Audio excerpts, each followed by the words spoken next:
Let me show you how to make the easiest sourdough ever. And you can even use your discards straight out of the fridge, not even active. I've been making sourdough for almost a year, and this is my go-to sourdough recipe for my family of 5, and I make 2 loaves every week. So I start out with 750 grams of water. I go in with my sourdough. It can be discard or active, whichever you prefer. That's 200 grams. I whisk that all in, and then I add 900 grams of bread flour, about 20 grams of Himalayan salt, about 10 grams of quick rise yeast, and then I mix that all together until it looks like this.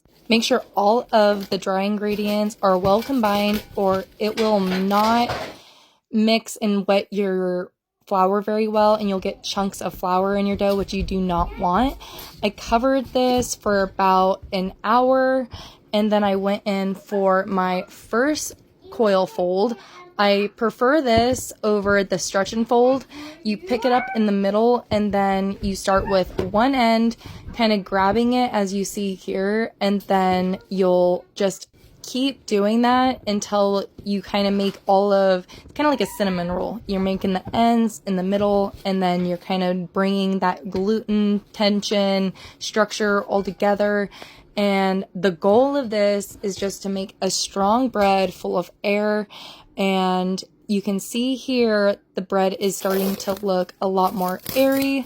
I let that rest for another hour or so, and then I go in for my second coil fold. And you can see here once again I pick it up in the middle and then I kind of grab it again, grabbing it again, trying to get the ends. I flip it around and I do it one more time on the other side until it looks like this. You can see all of the air pockets and that's exactly what you want. Again, you can see right here, you're inducing all of that air into your bread to get a nice and airy bread. And then I just wait until that doubles. It's not a time game, it's an eye game. You're gonna want your dough to look like a sponge against the glass is when you're gonna know it's done. And then I took it out of the bowl and kind of did one more coil fold, and then I did this candy cane roll, and then you'll know your dough's done if it doesn't stick to your hand. Then I love this bench scraper. This is my go-to.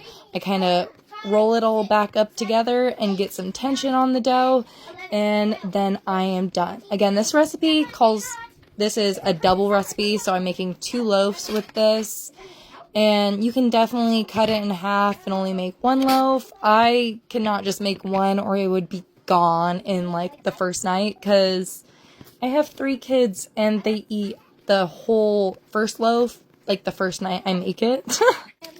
My family loves bread, and it's funny because before I started making sourdough, my husband hated it, and now we just can't get enough of it. It's definitely my favorite thing to do, and it's super easy, and I highly recommend it. People overcomplicate it way too much.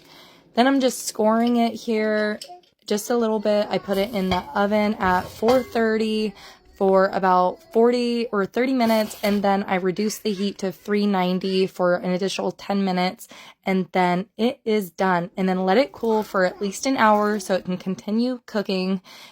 And that's how you make a same-day simple sourdough.